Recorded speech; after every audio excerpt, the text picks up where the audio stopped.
हमने पिछले वीडियो में अकबर के 3 पार्ट्स के बारे में पढ़ा था, यानी सैन्य अभियानों के बारे में।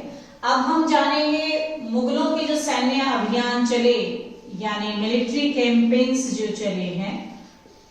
हम अगर बात करें मुगलों की तो 1526 से शुरू होते हैं और 1707 तक जाते हैं। ठीक है, तो 1526 से 1707 तक का टाइम यानी औरंगजेब तक के वक्त का टाइम है। उस समय में कब तक इन्होंने किस प्रकार भारत को जीता और अन्य देशों को जीता, इस मानचित्र के द्वारा हम देख सकते हैं। तो आपको जो ये बीच का येलो कलर दिखाई दे रहा है, देखिए ये मुगल एम्पायर है, यानी ये मुगल साम्राज्य है 1526 से लेकर और 1530 तक के बीच के समय का। यानी आप बात कर सकते हैं कि ये हिस्सा आपका पूरा दिखाई दे रहा है, ये बाबर ने जीता था। उसके बाद आपको जो ये ग्रीन कलर में दिखाई दे रहा है, यानी जो ये हरे रंग में शो हो रहा है, दिस वन, ये आपका है 1605 तक का, यानी अकबर के कार्यकाल में, अकबर के शासन के समय इतना गोंडवाना है, गुजरात है, सिंध है, बलूचिस्तान है, कश्मीर है, फिर आसाम, कच्छ तक, यहाँ तक शासन गया। उसके बाद हम आपको देखिए बाद में ये और हिस्सा जुड़ा, ये आपको दिखाई दे रहा है नीचे, ये 1707 तक, यानी ये औरंगजेब के समय, जहांगीर और शाहजहां के समय जीता गया। अगर हम मुगलों के शासन के इधर देखिए, आपको काबुल दिखाई दे रहा है, गजनी है, कंधार है, ये बाबर ने अफगानिस्तान के जो साम्राज्य यहाँ पर कब्जा किया था। और जो आपको लाल रंग की ये जो लाइनें दिखाई दे रही हैं, ये एक्सपेंशन ऑफ द कैंपेन्स हैं, यानी मुगल कैसे और कहां कहां तक इनका शासन चलता रहा, इस मैप के द्वारा हमने देखा। अब हम अगले बादशाह के बारे में पढ़ेंगे। अगले बादशाह हमारे हैं जहांगीर। देखिए अब तक हम 3 बादशाह के बारे में पढ़ चुके हैं, 3 मुगल बादशाह के बारे में जान चुके हैं। सबसे पहले बाबर, फिर हुमायूं और फिर अकबर, उसके बाद है जहांगीर। जहांगीर का बचपन का नाम था सलीम, उन्हें सलीम के नाम से जाना जाता था। जहांगीर यानी सलीम, इनके पिता अकबर, इनकी माता जिनको हम जोधाबाई के नाम से इतिहास में जानते हैं, जो कि एक राजपूत राजकुमारी थी आमेर की, तो यानी ये इनके माता और पिता थे। जहांगीर का शासन काल की अगर बात की जाए तो 1605 से लेकर 1627 तक इनका शासन काल चला। यानी 1605 में जब अकबर की मृत्यु होती है, उसके पश्चात जहांगीर शासन शुरू करते हैं और शासन करते हैं 1627 तक। हम बात कर रहे थे सैन्य अभियानों के बारे में।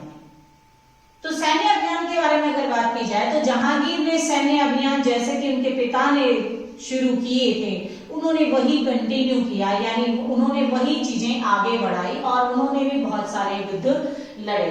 उन्होंने बहुत सारे सक्सेसफुल कैंपेन्स यानी बहुत सारे सफल सैन्य अभियान किए। सिखों के खिलाफ उन्होंने सिखों को हराया, उन्होंने अहोम जनजाति को हराया, अहोमों को हराया, साथ में उन्होंने अहमदनगर को भी हराया। यानी उन्होंने इनको हराकर इन सभी को भी अपने शासन में शामिल किया। अगर जहांगीर की बात की जाए तो जहांगीर के शासन में 1605 से 1627 के बीच में उसका जो अंतिम समय की बात करते हैं, यानी 1626 के आसपास की बात करते हैं, तो 1626 के पश्चात जहांगीर के पुत्र रहे शाहजहां, जिनको खुर्रम भी कहा जाता है, राजकुमार खुर्रम इनका निकनेम था। तो शाहजहां ने अपने पिता के खिलाफ विद्रोह किया। जब शाहजहां ने जहांगीर के खिलाफ विद्रोह किया तो इस वजह से ये बहुत दुखी हो गए थे।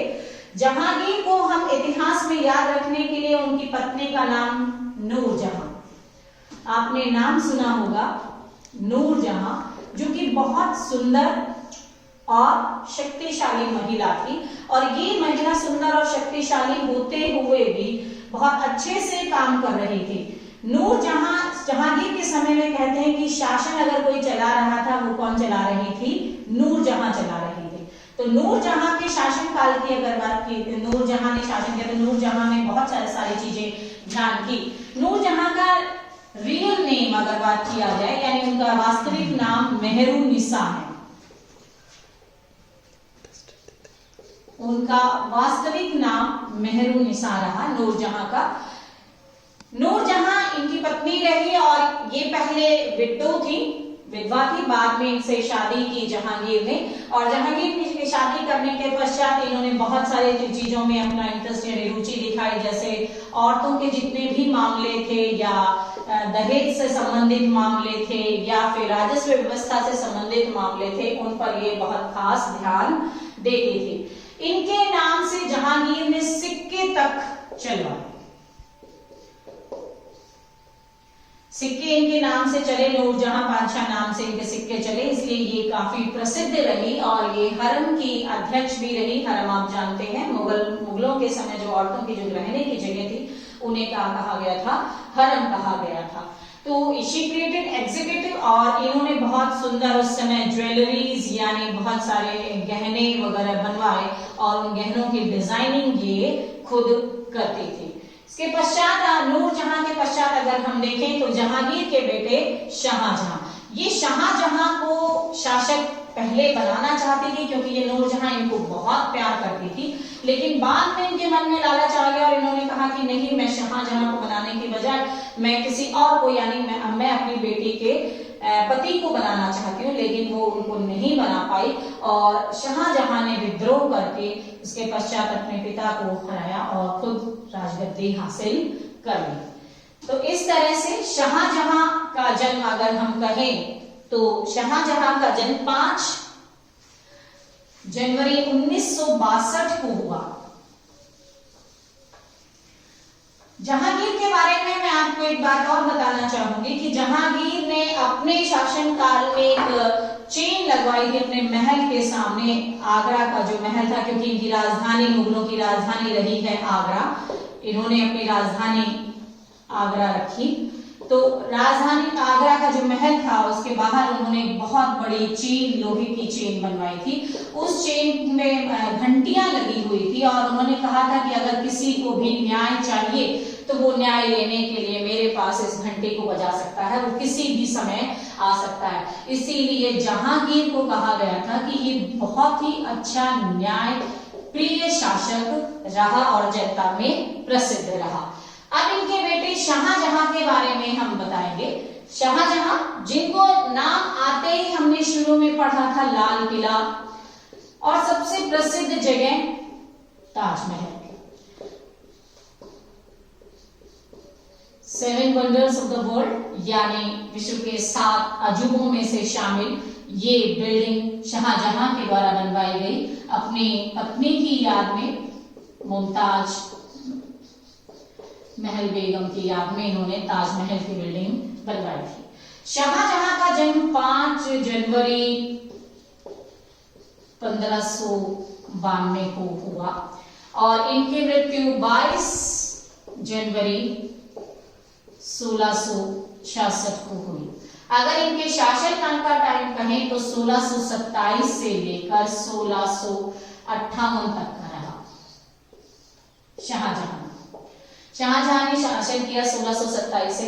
इन्हें आर्किटेक्ट ऑफ द इंडिया भी कहा जाता है। ये वास्तुशिल्पी रहे। वास्तुशिल्पी इसलिए कहा गया, बादशाहों के बादशाह जो वास्तुशिल्पकार रहे, क्योंकि इन्होंने बहुत सुंदर सुंदर बिल्डिंग्स, इमारतें इन्होंने अपने शासनकाल में बनवाई। अब बात करते हैं सैन्य अभियानों की। सैन्य अभियान में लोदी के खिलाफ इन्होंने अभियान चलाया, इन्होंने लोदी को हराया। उसके पश्चात इन्होंने शाहजहां ने अहमदनगर पर भी हमला किया। 1632 में इन्होंने अहमदनगर को हराया और अहमदनगर को हराने के बाद इनकी नॉर्थ वेस्ट कैंपेन, वो जो उत्तर पश्चिम में, जो कि हमने मैप में देखी थी, उत्तर पश्चिम में कंधार जो था वो ये हार गए। ये युद्ध उत्तर पश्चिम का जो इनका मिशन था इसमें ये हार गए। लेकिन शाहजहां की अगर बात की जाए तो वास्तुशिल्पी के रूप में जब हम याद रखते हैं तो इनके शासनकाल में इनका अंतिम समय जो रहा यानी 1657 से 1658 के बीच का, ये काल काफी दुखदायी था, क्योंकि इस समय इनके 4 बेटे थे और चारों बेटों में युद्ध रहा, सिर्फ किसके लिए, सिंहासन के लिए कि उत्तराधिकारी कौन बनेगा। तो उत्तराधिकारी के युद्ध के लिए ये लड़ते रहे। शाहजहां के 4 पुत्रों में सबसे बड़े जो थे वो दारा शिकोह थे। शाहजहां को दारा शिकोह बहुत पसंद थे क्योंकि वो बहुत दयावान अच्छे शासक थे। इनके सबसे छोटे बेटे का नाम औरंगजेब था। औरंगजेब ने अपने तीनों भाइयों को हराने के बाद में, इन्होंने अपने पहले तीनों भाइयों को हराया और वो युद्ध कहलाया धर्मत का युद्ध। इस धर्मत के युद्ध में इन्होंने औरंगजेब ने अपने तीनों भाइयों को हरा दिया। हराने के पश्चात दारा शिकोह की भी हत्या की और अपने तीनों भाइयों की हत्या करने के बाद औरंगजेब दिल्ली का शासक बना। यहां पर मैं दिल्ली इसलिए कह रही हूं क्योंकि बाकी सभी मुगल बादशाहों ने राजधानी कहां रखी थी, आगरा, लेकिन शाहजहां ने अपनी राजधानी आगरा से बदलकर दिल्ली कर दी थी और उन्होंने दिल्ली शहर में एक नया शहर बसाया था। उस शहर का नाम था शाहजहानाबाद, जो कि आजकल हमारा पुरानी दिल्ली का इलाका है, जिसे शाहजहानाबाद कहा गया। तो दिल्ली पर शासन करा इन्होंने औरंगजेब ने और अपने पिता को फिर अंतिम वर्ष में आगरा के किले में कैद कर दिया और उनकी अंतिम सांसें आगरा के किले में ही निकली। वहां पर उनकी मृत्यु हुई 1658 में। अगर बात की जाए तो शाहजहां की मृत्यु हुई और उन्होंने अंतिम जीवन की सांसें वहां पर ली। अब हम अगले शासक के बारे में पढ़ेंगे। वो शासक रहे औरंगजेब। अभी मैंने बताया औरंगजेब ने राजगद्दी हासिल करने के लिए पहले अपने तीनों भाइयों का युद्ध किया।